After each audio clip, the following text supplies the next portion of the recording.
So, someone asked me to comment on the elements, the various elements of Primus. Now, it's actually worth noting that the elemental system of Primus is very, very similar to the elemental system of the Imperium as a whole.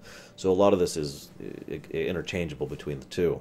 There's only a few things that work differently on Primus, and that's for reasons I don't want to go into because they'd be huge spoilers. So there are 8 elements in Primus: earth, fire, water, wind, life, spatial, light, and darkness. 8 elements. Now, the first 4 are pretty obvious. Earth, fire, wind, water. That's what makes things function. That's what makes, plants and animals and trees and fountains and frogs and fish and swan and all that fun kind of stuff, right? That's all functioning because of those initial 4 elements and the way they interact one with another. I'll talk a little bit more about that in a bit towards the end of this, because there's a niggle here. But that makes up basically the bulk of everything. Now, life is a little bit different. The element of life, as you might imagine, implies life as an element and the concept of living, existing, etc. And it's also, but it's not life stream. It's not Mako. It's not present in everything. It is more like the element of what gives everything a foundation to grow on. I like to try and do this visually, and I know this doesn't work perfectly, so bear with me. But so here's the 4 primary elements, right? You think of it as in like a 2D space here, okay? Life is the table which this 2-dimensional picture is sitting on top of, right? Without the element of life, these 4 elements would have nothing to base themselves off of, to exist off of. You could say in many ways that life is the element of physics and math and the general fundamentals of reality, right? So I mean, it obviously has connotations with regards to life, but that is what the element of life primarily concerns itself with. The spatial element, which is the element that is hardest to describe, has to do with the expansion of those ideas. In other words, if the element of life is the floor, the element of space is constantly trying to pull you into new ideas and new concepts. It is a very abstract element, but the entire point of it is the idea of progressiveness, the idea of inventiveness, the idea of evolving, changing, mutating, adapting. That is all what the element of spatial is all about, and constantly trying to adhere to well, nothing, actually. These two balance each other out, because without the baseline and the constant expansion, we would either have the constant expansion into total chaos or a completely stagnant state. In other words, if you're paying attention, the element of life could be considered order, and the element of spatial could be considered chaos. But I don't like to put it that simply, because I feel it's more complex than that personally. Of course, this is my invention, so of course I think that, but that's just my take on it. Then we have light and darkness, which are actually really easy to explain. They are the flow. Light repels, darkness does the opposite of repels. I guess that would be tractors. Pulls in, Darkness pulls, light pushes. There, we'll put it that way. And that enables for the constant flow of energy, of life, of concepts, of all that kind of stuff throughout all the remainder of the 6 elements. Light is all about, energy and activeness and movement, and darkness is all about peace, quiet, and serenity. Now, each of these elements are present in basically everything in the world, but what I mean by that is I don't mean like all 8 elements are in everything. What I mean by that is any given individual is consistent of a primary element. Now, some cases this is so irrelevant that it almost doesn't matter. As I mentioned to characters when they try to make a new character in the setting, the majority of people don't ever notice that they are primarily of an element. This is the way they are there when they are born, by the way. They are formed this way, of an element. Because they have that primary amount of elemental energy literally flowing through them and powering them, for lack of a better way to put it. Now, the thing is, some people think of that in the direction of, well, that means I am influenced by an element to act like A, which I'll talk about the moods of the elements in a moment. But that's not actually quite true. It would be more accurate to say that you act like A because you are representative of that element. It is a natural occlusion between the two, not one forcing the other or one being affected by the other. You are of fire because you act like fire, because you are of fire because you act like fire. You follow me? So Let's talk in brief, broad strokes about how these elements function. So I already kind of mentioned the two easiest ones to talk about. Light is all about energy, action, and enthusiasm, and just going, and yeah! I mean, the Temple of Light itself, the Light Temple, is just literally a non-stop, 24/7, has been going on for literally centuries party that has not stopped in recent history, you know. And of course people have come and gone, but every time you get there the party is still going. It's just this wonderful, awesome, incredible, enthusiastic place, because that is what the element of light is. The element of darkness is basically the total opposite of that. It is very quiet, somber, peaceful. It is a place where you go to rest and be calm and to be at one with yourself, to have the ability to tranquilly look within. It's a lot about internal focus as well. Being able to draw within oneself and understand oneself as well, whereas light is much more about understanding other people and functioning with other people. Life is kind of an unusual element to describe. Most of the time, the element of life is all about reinforcement. You want to help people, you want to take care of people, you want to bolster, you want to heal, you want to construct. Engineers tend to be people of the life element. Healers, white mages tend to be of the life element, you know, that kind of a thing. It's all about the construction, it's all about the building up, it's all about the reinforcing and establishing, you know, that kind of a thing. A lot of the major world leaders, people who have founded governments or organizations, tend to be people of the element of life. The element of spatial is all about challenging ideas, trying things that are different, being weird or unusual, or just thinking in a different direction. Most of the people who are not known publicly, but have been major shapers and movers of the world as a whole, nevertheless, tend to be people from the element of spatial. These people tend to adhere to nothing, really. They're not quite chaotic, though. I don't want to stress that. It's more like they're more willing to challenge concepts. They are less likely to become stagnant. They are less likely to become stuck in their ways. They are more likely to challenge assumptions, you know. If you've seen any of my recent stuff, you know I've talked about in Fallout 4, in the Fallout setting in general, actually.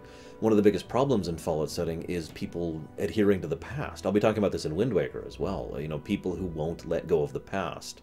A spatial person would let go of the past pretty easily, pretty simply. It's just, well, it's just the past. Move on, you know. Most of the great philosophers and thinkers tend to be spatial, as well as inventors.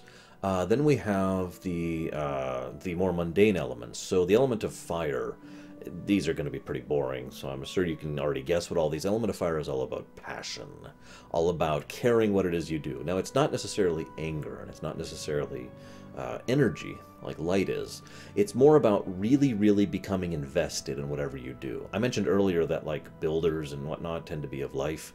Well, the actual people literally working on building those things, the guys out there working in construction, are more likely to be of fire, because they really want to throw themselves into their work. Someone who really, really cares about music, or like I said, working, or tailoring, or adventuring, or whatever. Those are the people who tend to be of fire. They really have a genuine passion and emphasis, and they really, really care about whatever it is they do. I don't know how better to put that.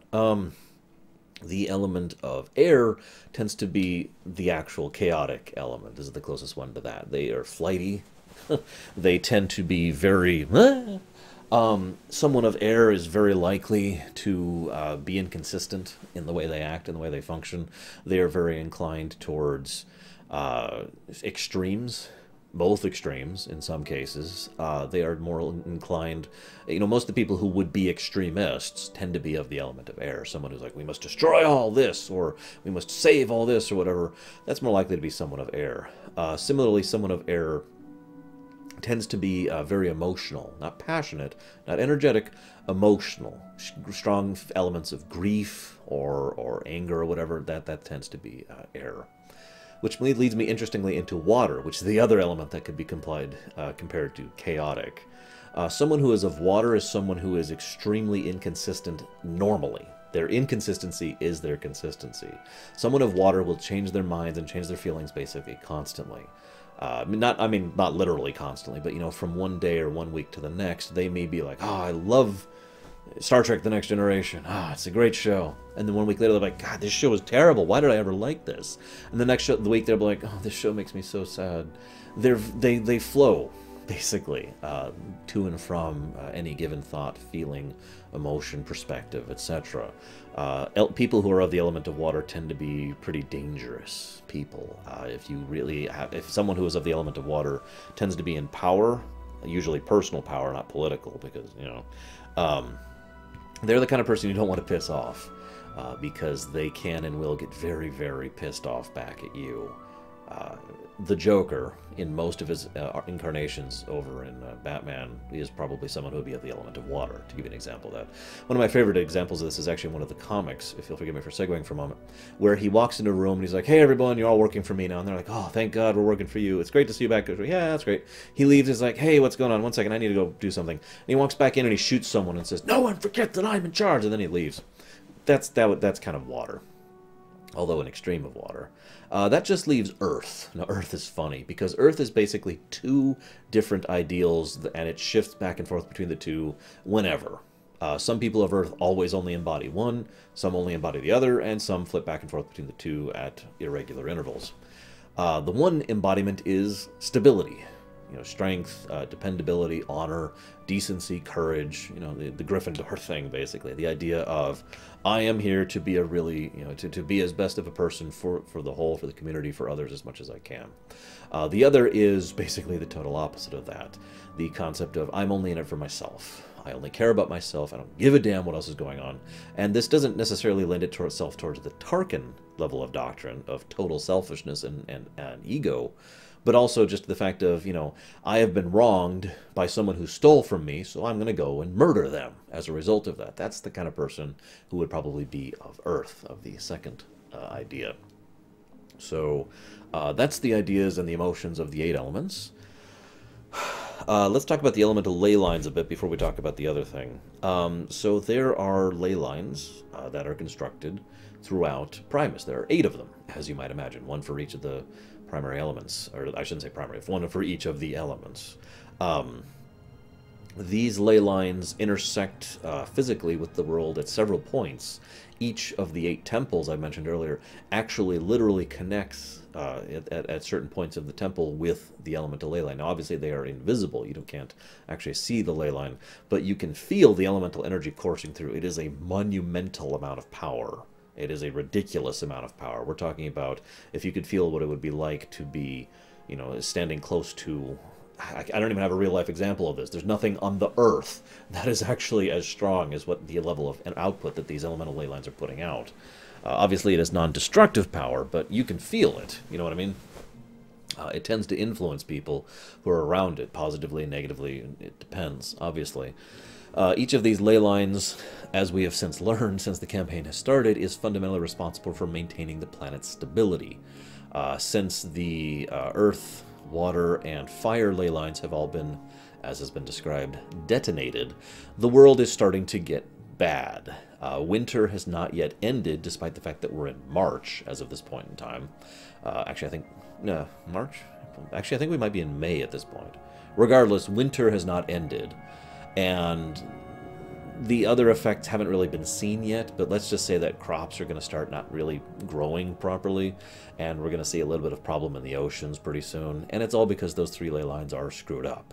So they aren't just there as an energy source, they are maintaining the stability of the world, which probably should hint at a few things if you think about it, but I don't want to get into that because that's spoilery territory. The ley lines also provide the energy source for basically everything magical that happens on the entire planet. That is not 100% true, because there are energies, magical energies and otherwise, that are not of the ley lines at all. Desolate energies are similar to this. I'll talk a little bit about how that relates to this in a moment. And there's a few other energies that have been discovered that the party has no idea what they are, but these energies are clearly not elemental, and therefore not from the elemental ley lines, and therefore completely alien to them for all intents and purposes. But back to the desolate thing. So most desolates are basically like 90% desolate energy. which is its own energy source, completely separate from the planet, and then like 10% fire or 10% water or whatever. So they are, in many ways, kind of similar to normal people. It's just they have that overwhelming majority of desolate energy rather than elemental primer ley line energy, which is why desolates are reacted to in the severe and extreme methods that they are, because they are quite literally alien to the world. But there's one kind of exception to this, and these are what are referred to as advanced desolates, because there are 8 advanced desolates, 1 for each element. The best way I've come up with to describe these is I want you to picture like the elemental energy of fire is like this pattern here. I don't know if you can. And so the advanced desolate of fire is the exact inverse of this pattern. It still follows the same pattern of fire. You can still distinguish that it's the same pattern here. Okay, I'm not doing it well. We get the idea. Here, like this. There you go. So you can still distinguish that it's the same pattern, right? But it's obviously different because it's actually desolate energy mimicking the element of fire. Also, advanced desolates are basically 99% desolate energy and 1% elemental energy. There is also the theoretical possibility of a 100% desolate creature, but that's insane. And I'm sure there's nothing like that in my setting. So let's talk about the last point I've got here, and that is the concept of the Omega. Now, multi-elemental stuff, I've not really gotten across this point properly, so I'm going to try and lay this out here nice and simply. Multi-elemental stuff doesn't actually exist technically. What I mean by this is if you have a multi-elemental thing, a person, a plant, an object, what I mean by that is you have a thing that is like 90% of an element, or desolate, and then 10% miscellaneous. And that 10% just helps kind of to add to what it is. Very few beings are 100% anything, right? Even, well, actually that's not true. The elementals themselves, which are a race, are 100% of their element, and that's basically the only exception to that. So the concept of a multi-elemental thing, you'd think, well, that's commonplace, that's the norm. Well, what I mean by this is something that is 50% fire and 50% air, and woven perfectly together so that the two form what is effectively a new energy. Fire air, or whatever, I know, you know what I mean. So this completely new energy type is a literal perfect hybrid, no StarCraft references intended, of these two otherwise completely incompatible energy sources. Now, it is possible to make this kind of dual energy thing. It requires master weavers of incredible skill in order to manage it, because it is so, you're basically forcing something that shouldn't exist into function. But because of the artificial way in which these are combined, the resultant is always way stronger, way more efficient, way more powerful, or whatever, than either of the two separately. You with me? Now, the Omega is all 8 being combined into perfect harmony with each other, which is theoretically impossible. The idea of actually doing that, it's kind of like reaching well, light speed in real life, to give you an idea. We understand the math of it, we get concepts of how it would function and whatnot, but it is logistically, functionally impossible to do. So actually pulling off the concept of an Omega, that's ridiculous. Now, we do know what it's like when you try to artificially combine multiple elements and it goes bad. We've actually seen this happen on camera. The city of Janwal, excuse me, just north of Holtberg, was completely wiped out. Like literally down to its frames, obliterated, because of I forget what I called it. A magical storm. I forget what I called it right now. That was unleashed because of an attempt to fuse Fear into a partial amalgam of multiple elemental energies. Not all 8, just several of them. And the resultant energy that was unleashed by that destroyed the entire city and was still growing. It was visible from Holtberg. That's how bad that storm was. Now, that was, of course, stopped for whatever reason by whomever. I'm kidding. We know it was Galen. Galen moved in and quickly was like, oh, quick, undo, undo, undo. And that caused the storm to dissipate and the energy to go back into the ley lines where it belongs. But that's the kind of consequences from trying to construct even a small amount of combined elemental energy. It has been long since rumored and theorized that Crater in the north is not only this massive, Texas-sized crater,